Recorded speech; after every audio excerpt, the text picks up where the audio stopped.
വർഷങ്ങൾക്ക് ശേഷം മുടങ്ങിയ കുംഭമേള, ആ മഹാമേള നിലവിൽ ഇന്ന് മലപ്പുറത്ത് ആരംഭിച്ചിരിക്കുകയാണ്. ഇതെന്തെങ്കിലും മാറ്റം കേരളത്തിൽ കൊണ്ടുവരുമോ? മാറ്റം കേരളത്തിൽ കൊണ്ടുവരുമെന്ന് ചോദിച്ചു കഴിഞ്ഞാൽ മേ ബി ഇക്കണോമിക്കലി അല്ലെങ്കിൽ കുറേ കാര്യങ്ങൾ നല്ലതാണ്. നമ്മൾ we are going back to roots എന്ന് പറയേണ്ടി വരും. കുറേ കാര്യങ്ങൾ അല്ലേ, സനാതന ധർമ്മി ആ ഒരു രീതിയിൽ ആലോചിച്ച് നോക്കുമ്പോൾ ഇപ്പം അങ്ങനെയല്ല. കേരളത്തിൻ്റെ ഒരു കൾച്ചർ എന്ന് പറയുമ്പോൾ നമുക്ക് അറിയാമായിരുന്നു. ശരിക്കും പറഞ്ഞാൽ കോലത്തിരി സാമൂതിരി ആ ഒരു സമയത്തൊക്കെ തന്നെ നമുക്ക് തിരുനാവായ എന്ന് പറയുമ്പം എന്താണ് മാമാങ്കം, അതിപ്പോൾ ചരിത്രത്തിൽ നിന്ന് ഒരിക്കലും എടുത്തു മാറ്റാൻ പറ്റുന്ന കാര്യമല്ല. മാമാങ്കം എന്നുള്ള കൺസെപ്റ്റ് ഉണ്ടായിരുന്നു ഇവിടെ. മാമാങ്കം ഭയങ്കര എത്രയോ ആൾക്കാരും അത്ര ആർപ്പ് വിളികളോടെ അങ്ങനെ ആ ഒരു മാമാങ്കം എന്ന് പറഞ്ഞ വലിയൊരു ആഘോഷ പരിപാടി, ആഘോഷ ഉത്സവം അത് നടത്തിയിട്ടുണ്ടായിരുന്നു. അപ്പോൾ അന്നേരം പിന്നീട് നമ്മൾ ഹിസ്റ്റോറിയൻസ് പറയും അത് ചാവേറുകളെ അല്ലെ ഒരു വിഭാഗത്തിലുള്ള അങ്ങനെ ആക്ച്വലി അതിന് ഒരുപാട് പ്രസക്തമായിട്ടുള്ള കാര്യങ്ങളുണ്ട്. പക്ഷെ ഇവിടെ ഇപ്പോൾ ഇത് നമ്മുടെ ആ എനിക്ക് തോന്നുന്നു തിരുനാവായ അതും ആ ഒരു ഇതുണ്ടല്ലോ നീളാനദി. ശരിക്കും പറഞ്ഞാൽ ചരിത്രപരമായിട്ട് നോക്കിക്കഴിഞ്ഞാൽ നീളാനദിയൊക്കെ എന്തോരം പൗരാണികമായിട്ടൊക്കെ ഉള്ള പ്രസക്തിയുള്ളൊരു നദിയൊക്കെയാണല്ലേ. പക്ഷെ പിന്നീട് ആരും നോക്കാനില്ലാത്തത് കൊണ്ട് നമുക്കറിയാം നമ്മുടെ കുറേ കാര്യങ്ങൾ അങ്ങനെ പോയിട്ടുണ്ട്. അപ്പോൾ ഇതിപ്പോൾ എങ്ങനെയാണ് വരുന്നത്? പൈതൃക ഉപേക്ഷിച്ച് പോയിട്ട് നമ്മൾ വീണ്ടും അതിൻ്റെ റൂട്ട്സിലേക്ക്. കാരണം പിന്നീട് ഈ ഒരു മാമാങ്കത്തെക്കുറിച്ച് എനിക്ക് പലപ്പോഴും വിഷമം തോന്നിയിട്ടുണ്ട്. ഈ ഒരു നമ്മുടെ സിലബസ് ഇപ്പോൾ സ്റ്റേറ്റ് സിലബസൊക്കെ എടുത്തു കഴിഞ്ഞാൽ എത്രത്തോളം ചരിത്രത്തിൽ കുട്ടികൾ ഇതൊക്കെ പഠിക്കുന്നുണ്ടെന്നുള്ളതാണ് വളരെ വിഷമകരമാണ്. ഞാനിപ്പം ICSE സിലബസും ഞാൻ പഠിച്ചൊക്കെ നമ്മൾ CBSE ICSE ചരിത്രത്തെക്കുറിച്ച് പഠിപ്പിക്കാൻ ശ്രമിച്ചാൽ ഇവിടെ സംഘപരിവാർ അജണ്ട നടപ്പിലാക്കുന്നു വിമർശനം വരും. പക്ഷെ അങ്ങനെയല്ല. അപ്പം അന്നേരം നോക്കി കഴിയുമ്പോഴേക്കും നമ്മുടെ ഒരു റൂട്ട്സ് ഇപ്പോൾ കേരള ഹിസ്റ്ററിയെ കുറിച്ചൊക്കെ നോക്കിക്കഴിഞ്ഞാൽ ഒരാൾക്കും അറിയത്തില്ല. കാരണം അതാണ് സത്യം. ഒന്നുകിൽ ആണെങ്കിലും ഒന്ന് രണ്ട് റെഫറൻസ് എടുത്ത് വെച്ച് പറഞ്ഞതിനപ്പുറം അല്ലെങ്കിൽ രാജൻ ഗുരുക്കൾ ഇങ്ങനെ കുറേ. പക്ഷെ നമുക്കുണ്ട്, നമ്മുടേതായ ഒരു ചരിത്രം ഉണ്ടല്ലേ. ചരിത്രാതീത കാലം മുതൽ തന്നെ ഒരു റിച്ച് ആയിട്ടുള്ള ഒരു പാരമ്പര്യം പേർന്നൊരു ഭൂവിഭാഗമാണ് കേരളം. ശരിക്കും നമുക്ക് പാണ്ഡ്യ ആ ഒരു ചേര ആ ഒരു ഇതായിരുന്നു. നമുക്കിങ്ങനെ ഒരുപാട് പെരുമാളുകളുടെ കുറേ ഉണ്ട്. പക്ഷേ ആയി കിങ്ഡംസ് ഇങ്ങനെയൊക്കെ ഒരുപാടുണ്ട് ശ്രീജിത്തെ നമ്മുടെ. പക്ഷെ ആർക്കറിയാം ആയി രാജവംശം അങ്ങനെ കുറേ ഉണ്ടായിരുന്നു. പിന്നീട് നമ്മളത് തമസ്കരിച്ച് നമുക്ക് വളരെ ഈസി ആയിരുന്നു തമസ്കരിക്കാൻ. നമ്മൾ എന്ത് കൊണ്ടുവന്നതെന്ന് അറിയാമോ? അവിടെ ഞാൻ തീർച്ചയായിട്ടും ഇത് പറയും. കമ്മ്യൂണിസ്റ്റ് ആ ഒരു സിദ്ധാന്തം കൊണ്ടുവന്നിട്ട് ആൾക്കാരെ തമ്മിൽ തല്ലിക്കാൻ വേണ്ടിയിട്ട് ഈ അവർണ സവർണ ആ ഒരു സംഭവം കൊണ്ടുവന്നു. നമ്മുടെ എല്ലാ റിച്വൽസും പൈതൃകങ്ങളും ഒക്കെ സവർണർ അവരുടെ കൊല്ലാൻ വേണ്ടി ഉപയോഗിക്കുന്ന ടാക്ടിക്സ് ആണെന്നുള്ള രീതിയിൽ പറഞ്ഞ് ശരിക്കും ആലോചിച്ച് നോക്കുമ്പോൾ ഭയങ്കര ഇതാണ് അല്ലെ. നാടൻ പാട്ടുകളിൽ തന്നെ നമുക്ക് ബാലൻസ് ബ്രാഹ്മണർക്കെതിരെ ഈ നമുക്ക് വടക്കൻ പാട്ട് പോലെ തെക്കൻ പാട്ട് ഇരുവക്കുട്ടി പിള്ളയുടെ ഇതുണ്ട്. നമുക്ക് വടക്കൻ പാട്ടിൽ നമുക്കറിയാം ആരോമൽ ഉണ്ണി ഇങ്ങനെ പോലത്തെ നമുക്ക് ബലാഡ്സ് എന്ന് പറയും. ഈ വടക്കൻ പാട്ടുകളൊക്കെ ഉണ്ടായിരുന്നു പണ്ട് പാടി. എൻ്റെ അമ്മൂമ്മയൊക്കെ ഇരുന്ന് പാടും കേട്ടോ. ഉണ്ണിയാർച്ചയുടെ പാട്ടൊക്കെ ഇരുന്ന് പാടും. അപ്പം അന്നേ ഇങ്ങനെ കേൾക്കും നമ്മളിങ്ങനെ ആ ഒരു കഥകളും. ശരിക്കും അങ്ങനെ ഉണ്ണിയാർച്ചയെ പോലെ അന്ന് ജോനകർ എന്ന് പറഞ്ഞു കഴിഞ്ഞാൽ ആ സമയത്ത് മാപ്പിളകൾ എന്നുള്ള രീതിയിലുള്ള അവർക്കെതിരെ പോരാടിയ പെണ്ണെന്നുള്ള രീതിയിൽ. പക്ഷെ ഈ ഒരു മതം എന്നുള്ള ആ ഒരു വേർതിരിവല്ല വെച്ച്. പക്ഷെ അന്നും ആ പോരാട്ട വീര്യം ഇതൊക്കെ ഉണ്ടായിരുന്നു. അന്നൊന്നും ഈ അവർണ സവർണ ഇതൊന്നുമില്ല. കേരളത്തിൻ്റെ ഒരു ഇതിൽ കേരളം എന്നല്ല, നമ്മൾ എവിടെ നോക്കിക്കഴിഞ്ഞാലും ഏത് ചരിത്രം ചകഞ്ഞു പോയി കഴിഞ്ഞാലും സിവിലൈസേഷൻസിലെല്ലാം നോക്കിക്കഴിയുമ്പം റിച്ച് ആൻഡ് പുവർ ഈ റിഫ്റ്റ് ഉണ്ട്, സോഷ്യൽ ഇതുണ്ട്. പിന്നെ കേരളത്തിലായപ്പം അത് എന്താ പറയുക ചാതുർവർണ്ണ്യം എന്നുള്ള രീതിയിലേക്ക് മതത്തിൻ്റെ ഇതിലേക്ക് പോയിന്നേ ഉള്ളൂ. സോറി, ജാതി പഴയ രീതി ആ പൈതൃകം അടുത്ത തലമുറയ്ക്ക് വേണ്ടി കൊണ്ടുവരാൻ ശ്രമിക്കുമ്പോൾ ഇപ്പോൾ തന്നെ വിമർശനം ഉണ്ടാകുന്നുണ്ടല്ലോ. ഈ ഇപ്പോൾ പറഞ്ഞല്ലോ കമ്മ്യൂണിസ്റ്റ് നേതാക്കൾ പറയുകയാണ് ഇതൊരു സംഘപരിവാർ അജണ്ടയാണ്. മറ്റ് ചില വിഭാഗങ്ങൾ പറയുകയാണ് ഇതെന്താ തുണിയുടുക്കാത്ത സന്യാസിമാർ മലപ്പുറത്തേക്ക് വരുന്നു. അങ്ങനെ വിമർശനങ്ങൾ ഉണ്ടാകുന്നല്ലോ ഈ കാലത്ത്. ഇതാരാണ് ലിബറൽസ് അല്ലേ? നമുക്കറിയാം. കാരണം അവർക്ക് വയറ്റിപ്പഴപ്പാണത്.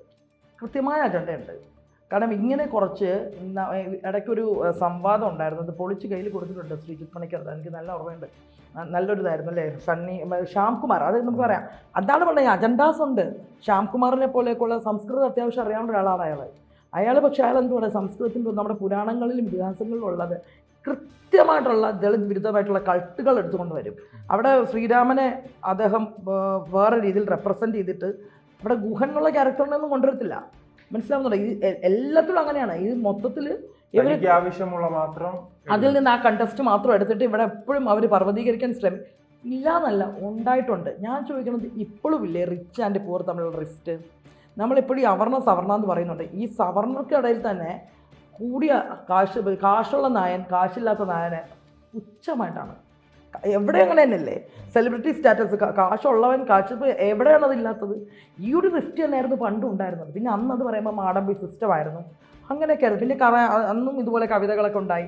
മലയപ്പുല ഈ മറ്റേ എന്താ പറയുക, മാടത്തിന് മുറ്റത്തൊരു ഇത് വെച്ചു, അങ്ങനെയൊക്കെ പറഞ്ഞ് ഇന്നും നമ്മളിപ്പോൾ സോഷ്യൽ മീഡിയ വെച്ചിട്ട് നമ്മൾ നെറേറ്റീവ്സ് ഉണ്ടാക്കണ പോലെ തന്നെയാണ് ഓരോന്ന് വരുമ്പോൾ അതാണ് ചരിത്രം തെറ്റിദ്ധരിച്ചു. ഇതെന്ന് പറയുമ്പോൾ ഈ ഒരു കുംഭമേള എന്നൊക്കെ പറഞ്ഞു കഴിഞ്ഞാൽ ആ ഒരു ചരിത്ര പ്രസിദ്ധമായിട്ടുള്ള ഏരിയയാണ് തിരുനാവായ എന്ന് പറയുമ്പോൾ. അല്ലാതെ ഒരു മലപ്പുറം ജില്ലയായി എന്ന് പറഞ്ഞിട്ട് അവിടെ പ്രസക്തമായിട്ടുള്ളൊരു ഹൈന്ദവ പൈതൃകമുണ്ട്. ഈ മാമാങ്കം എന്ന് പറഞ്ഞൊരു സംഭവം ഉണ്ടായിരുന്നു, അതുപോലെ നിളാനദി, അതിന് പ്രാധാന്യം ഉണ്ടായിരുന്നു. ഈ മാഘമാസം അത് ഞാൻ ശരിക്കും പറഞ്ഞാൽ ഇതിനെക്കുറിച്ച് അറിയുമ്പോഴാണ് ഞാനൊക്കെ ഒരു ഹിന്ദു ഭയങ്കര ഡിവോട്ടി ആയിട്ട് പോലും എനിക്ക് പലതും അറിയില്ലേ. മൗനി അമാവാസി എന്ന് പറഞ്ഞൊരു സംഭവം ഉണ്ടെന്നും നമുക്ക് ആകെ അറിയാവുന്ന ഒരു കർക്കിടക മാസത്തിൽ പിതൃക്കൾക്ക് തർപ്പണമാണ്. നോർത്തിലൊന്നും അങ്ങനെ അല്ല സ്ഥിതി. മൗനി ഈ അമാവാസിയുടെ ഇതിൽ വരുമ്പോൾ അവർക്ക് അവരുടെ പിതൃക്കൾക്ക് വേണ്ടിയിട്ട് പൂജയുണ്ട്. അപ്പോൾ ഇവിടെ ഇപ്പോൾ ഈ ഒരു ഇന്നലെ ആയിരുന്നു ആ മൗനി അമാവാസി എന്ന് പറഞ്ഞാൽ നമ്മുടെ പിതൃകുലങ്ങൾക്ക് വേണ്ടിയിട്ട് മൊത്തം നമുക്ക് പ്രാർത്ഥിച്ച് ചെയ്യാം നിലയിൽ. അങ്ങനെ ഇതൊക്കെ പണ്ട് നടന്നിരുന്നൊരു സംഭവമാണ്. അപ്പോൾ നോർത്തിലൊക്കെ അവർ ചെയ്യുന്നതാണ്. പക്ഷെ നമുക്കത് എന്താ പിന്നെ കാര്യമാത്രം ഇതായി കഴിഞ്ഞിട്ട് നമുക്ക് പണ്ട് ഇവിടെ വയനാട്ടിലൊക്കെ ഉണ്ടല്ലേ പിതൃക്കൾക്ക് തർപ്പണം ചെയ്യണം. പക്ഷെ നമ്മളതിൻ്റെ കർക്കിടകവാവിൻ്റെ അന്ന് മാത്രമാക്കി പിതൃക്കൾക്ക് തർപ്പണം എന്നാക്കി. അങ്ങനൊന്നും അല്ല. അപ്പോൾ ഈ മൗനി അമാവാസി അത് അതിനെക്കുറിച്ച് കൂടുതൽ അറിയുമ്പോഴാണ് ഈ ഒരു പുതിയൊരു കുംഭമേള എന്നുള്ള രീതിയിൽ ഇത് കേരളത്തിൽ നല്ലതല്ലേ. ഇക്കണോമിക്കലി വെച്ച് നോക്കുമ്പോഴേ ആയിക്കോട്ടെ, നമുക്ക് നമ്മുടെ ഒരു വേരുകൾ ആളുകളിലേക്ക് എത്തുന്നു. അല്ല, പക്ഷേ ഈ തുടക്കം ഈ സർക്കാരിന്റെ ഭാഗത്ത് നിന്ന് തടയാനുള്ള ശ്രമം ഉണ്ടാകുന്നു, അതൊരു അനാവശ്യമായ വിവാദം. അത് എനിക്ക് തോന്നുന്നു അവിടെ ഒരു അജണ്ട സെറ്റിംഗ് ഉണ്ടാവാം. കാരണം വെച്ചാൽ അങ്ങനെ ആയതുകൊണ്ടാണല്ലോ കൂടുതൽ ആളുകളിലേക്കൊക്കെ എത്തി. ശരിക്കും ഇവിടെ ഒരു പ്രശ്നം വന്നേക്കണമെന്ന് വെച്ച് കഴിഞ്ഞാൽ ഈ സംഭവം നടക്കുന്ന ജില്ല എന്ന് പറയുമ്പോൾ മലപ്പുറമാണ്. അപ്പോൾ മലപ്പുറം ആയതുകൊണ്ട് തന്നെ തീർച്ചയായിട്ടും ആ രീതിയിൽ ഇൻ്റർപ്രിട്ടേഷൻസ് വരും. മലപ്പുറം ജില്ല എന്ന് പറയുമ്പോൾ നോർത്തിലൊക്കെ അറിയപ്പെടുന്ന അതൊരു കുറേയൊക്കെ നമ്മുടെ മറ്റേ സംഘപരിവാറുടെ കുറേ പ്രശ്നമുണ്ട്. നമുക്ക് പണ്ട് ഇപ്പോഴത്തെ കോൺഗ്രസിലൊക്കെ ചാടിയ സന്ദീപ് വാര്യർ ഒരു ആന പോയപ്പോൾ പോലും അല്ല, ഇത് നമുക്ക് പറയണം, ഇതൊക്കെ കൃത്യമായിട്ട് പറഞ്ഞു തന്നെ പോകണം. അന്ന് പാലക്കാട് നടന്ന സംഭവത്തിന് മലപ്പുറം എന്നാക്കി ആ രീതിയിൽ നോർത്തിൽ അവർ ചെയ്യുന്നുണ്ട്. അപ്പോൾ അങ്ങനെ വന്നു കഴിയുമ്പോൾ പക്ഷേ ഞാൻ നോക്കുമ്പം മലപ്പുറത്ത് പ്രസക്തമായിട്ടുള്ള ക്ഷേത്രങ്ങൾ കാടാമ്പുഴയുണ്ട് അല്ലേ, പിന്നെ തിരുമാന്താംകുന്ന്, ഇതൊക്കെ ഭയങ്കര ഫേമസ് ആയിട്ടുള്ള ക്ഷേത്രങ്ങളാണ്. ആ ക്ഷേത്രങ്ങളുടെ ആചാരങ്ങളൊക്കെ ഭംഗിയായിട്ട് നടക്കുന്നുണ്ട്. അവിടെ ഒന്നും ഞാൻ കണ്ടിട്ടില്ല ഇത് മുസൽമാൻ തടയാനോ അങ്ങനെയൊന്നും. ആചാരങ്ങളായിട്ട് പോട്ടെ എന്ന് തന്നെ അവർ വിചാരിക്കും. പക്ഷേ ഇത് ലിബറൽസിന് അത് മുസ്ലിം വിരുദ്ധതയാണെന്നും അജണ്ട സെറ്റ് ചെയ്തതാണ്, സംഘപരിവാർ അജണ്ട കൊണ്ടുവന്ന് അവിടെ മലപ്പുറത്ത് ദേ പ്രതിഷ്ഠിക്കും എന്ന് പറഞ്ഞു കഴിയുമ്പോൾ ഇവർക്കൊരാശ്വാസം ലിബറൽസിന്. കാരണം വോട്ട് ബാങ്ക് ഉടനെ അത് ഇടതുപക്ഷം ഏറ്റുപിടിക്കും, ഒരു പരിധി വരെ UDF ഏറ്റുപിടിക്കും. എന്തുകൊണ്ടാണ്? ഞങ്ങൾ പ്രൊട്ടക്ടേഴ്സ് ഓഫ് മുസ്ലിംസ് എന്ന് ആക്കി കഴിയുമ്പോഴേക്കും നിങ്ങൾക്ക് വേണ്ടി ഞങ്ങൾ നിൽക്കുന്നു എന്നാക്കുമ്പോൾ വോട്ട് ബാങ്ക് രാഷ്ട്രീയം. അതിനപ്പുറം നമ്മുടെ പൈതൃകത്തെ സംരക്ഷിക്കണം എന്നോ ഈ ചിന്തയൊന്നുമില്ല. പക്ഷെ ആസ് എ ഡിവോട്ടി ഓഫ് സനാതന ധർമ്മ അത് പറഞ്ഞപ്പോഴാണ് മറ്റൊരു കാര്യം സൂചിപ്പിച്ചത്. ഇന്നലെ ഈ സുകുമാരൻ നായർ തന്നെ പറയുക സാഹചര്യമുണ്ട്, ഈ വർഗീയതയും മതങ്ങൾ തമ്മിലുള്ള പ്രശ്നവും ജാതികൾ തമ്മിലുള്ള പ്രശ്നവും ഇവിടെ കൂടുതൽ ഉണ്ടാക്കുന്നത് ഇപ്പോൾ രാഷ്ട്രീയ പാർട്ടികളാണെന്ന് പറയുന്നത്. തീർച്ചയായിട്ടും അല്ലേ, വോട്ട് ബാങ്ക് രാഷ്ട്രീയം. ഇത് ഇന്നും ഇന്നലെ അല്ല, ഈ ഒരു എനിക്ക് തോന്നുന്നു കേരളത്തിൻ്റെ പിറവിയുടെ ഒരു സമയം തൊട്ട് തന്നെ നമുക്കറിയാം. ഇവിടെ തിരുവിതാംകൂറിൽ അത് പറയുമ്പോൾ ഇതും കൂടെ പറയണം. തിരുവിതാംകൂർ നഗരസഭയിൽ രാജാവിൻ്റെ ഫോട്ടോ എടുത്ത് നമ്മൾ പറയുന്നുണ്ട് ഇവിടെ തിരിച്ചു വെച്ചു. പക്ഷേ തിരുവിതാംകൂറിലൊക്കെ ഈ കോൺട്രിബ്യൂഷൻസ്, ഞാനിപ്പോൾ തിരുവിതാംകൂറിൻ്റെ ആളായതുകൊണ്ട് നമ്മുടെയൊക്കെ വേരുകൾ ഇവിടെയാണ്. അപ്പോൾ എൻ്റെ അമ്മൂമ്മ തൊട്ടുള്ള ആൾക്കാർ എൻ്റെ വീട്ടിലെ സ്വീർണമുറിയിൽ ആദ്യം വെച്ചേക്കണത് ചിത്രതിരുനാൾ മഹാരാജാവിൻ്റെ ആ ബാല്യകാലത്തുള്ള ബാല്യമല്ല കൗമാരത്തിൽ അവർ രാജാ ആവണ സമയത്തുള്ള ഇതുണ്ടല്ലോ അതാ വെച്ചേക്കണേ. അതിപ്പോൾ ഞങ്ങൾ രാജാവിൻ്റെ ആശ്രിതരും അങ്ങനെ കുടുംബപരമായിട്ടും അങ്ങനെ ആയതുകൊണ്ടൊന്നുമല്ല. ഞാൻ അതിനെക്കുറിച്ചൊരു പോസ്റ്റ് ഇട്ടപ്പോൾ തന്നെ ആരോ വന്നിട്ട് എഴുതിയിട്ടുണ്ട്, പൽപ്പുവിനെ ശ്രീമൂലം അങ്ങനെ ഒരു ഇൻസിഡൻറ്റ് ഉണ്ടായി. പൽപ്പു ചെയ്തു അല്ല, ശ്രീമൂലം തിരുനാൾ ചെയ്തു, തിരുനാൾ മഹാരാജാവ് ചെയ്ത കോൺട്രിബ്യൂഷൻസ് നമ്മൾ മിണ്ടാണ്ടിരിക്കണോ അല്ലേ? അപ്പോൾ ആലോചിച്ച് നോക്കണം. കാരണം പൽപ്പു അതായത് കൊണ്ടുവന്നത് ഒരു കൃത്യമായിട്ടൊരു കുത്തിത്തിരിപ്പ് അവിടെ കൊണ്ടുവന്നു ജാതിയുടേത്. ആക്ച്വലി ആ പൽപ്പുവിൻ്റെ ശാഖയിൽ ഉൾപ്പെട്ട ആളാണ് ഞാൻ. അതറിയില്ല, ഇവർ വിചാരിക്കണം രാജാവിനെ പുകഴ്ത്തി പറയുമ്പോൾ ഞാൻ എന്തോ രാജാവ് ആ വംശമാണെന്ന്. ഇതൊന്നുമല്ല. എൻ്റെ കൂടെ പഠിച്ചവർ നന്ദൻ ഇങ്ങനെ ആ കൊട്ടാരത്തിലുള്ള ആൾക്കാരുണ്ട്. അവർക്കൊന്നും ഒരു രീതിയിലുള്ള മതചിന്തകളോ ജാതി ചിന്തകളോ ഒന്നും ഇല്ലായിരുന്നു. പാലസിൽ ഒന്നുമില്ലാതെ വളർന്നതാണ് ഈ തിരുവിതാംകൂറിലുള്ള ഞങ്ങൾ. അപ്പോൾ ഞങ്ങൾക്കറിയാം ഇവിടെ കുത്തിത്തിരിപ്പ് ഉണ്ടാക്കണ ആരൊക്കെയാണെന്ന്. അതുകൊണ്ടാണ് ഞാൻ പറഞ്ഞത് ഇതിപ്പോൾ നമ്മൾ അത് വിഷയത്തിൽ നിന്ന് മാറി. പക്ഷേ ഞാൻ പറഞ്ഞപ്പോൾ പറയുവാണ് പറയട്ടെ ഇത്തരം കുംഭമേള. കാരണം നമുക്കിപ്പോഴും നമ്മുടെ കുംഭമേള വന്നപ്പോഴാണ് കഴിഞ്ഞ പ്രാവശ്യം ആ ഒരു പ്രയാഗിലെ കുംഭമേള വരുമ്പോഴാണ് പല ഹിന്ദുക്കളും ഇന്നിപ്പോൾ പിന്നെ മലയാളികളിൽ ഒരുപാട് പേര് പോയി പാർട്ടിസിപ്പേറ്റ് ചെയ്തു. എന്തുകൊണ്ടായിരുന്നു? അപ്പോഴും നമുക്കറിയാം ആ വെള്ളത്തിൽ ചോറ് പിടിക്കുന്നുള്ള രീതിയിലുള്ള ഭയങ്കര ഇതായിരുന്നു.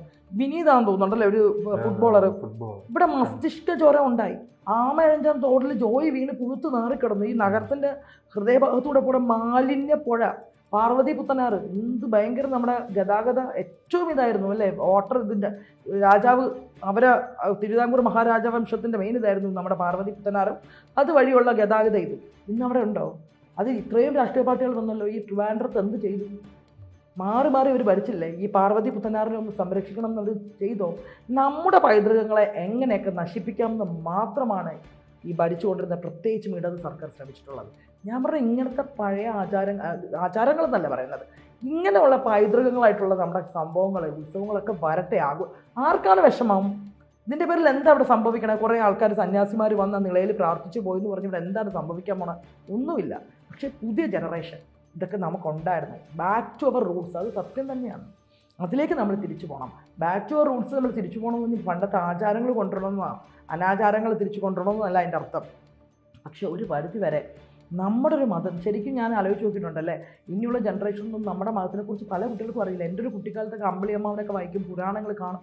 ഇപ്പോഴത്തെ കൊച്ചു കുട്ടികൾക്ക് നമ്മൾ പറഞ്ഞു കൊടുത്താൽ മാത്രമാണ് അറിയണം സന്ധ്യാദീപം ചൊല്ല്, ദൈവങ്ങളെക്കുറിച്ചുമൊക്കെ. പക്ഷേ അവരറിയട്ടെ നമ്മുടെ ഒരു റിച്ച് ഹെറിറ്റേജ് കേരളത്തിലുണ്ടായിരുന്നു, പൈതൃകം നമുക്കുണ്ടായിരുന്നു. നമുക്ക് സനാതന ധർമ്മത്തിൽ ഇങ്ങനത്തെ ആചരണങ്ങളുണ്ടായിരുന്നു, നദീതട സംസ്കാരം ഉണ്ടായിരുന്നു, ജലത്തെ നമ്മൾ ആരാധിച്ചിരുന്നവരാണ്. ശരിക്കും ഈ ഒരു ഇതിൽ അമ്പലമുണ്ട്, അമ്പലത്തിനൊപ്പം തന്നെ ആ തീർത്ഥം, അതാണ് പ്രധാനം എന്ന് പറയുന്നുണ്ട്, സ്നാനം. അതുകൊണ്ടാണ് ശബരിമല ഉണ്ടെങ്കിലും പമ്പാ സ്നാനത്തിന് പ്രാധാന്യമുണ്ട്. അതുകൊണ്ടാണ് ഇവിടെ നിളാസ്നാനത്തിന് പ്രാധാന്യം വന്നത്. ഇവിടെ ലിബറലിസ്റ്റുകൾ എന്താ പറയുക ഉയർത്തി കാണിക്കുന്നുണ്ട്, നിളാ നദി ഇപ്പോൾ മലിനമാണ് അല്ലെങ്കിൽ മലിനമാണ്.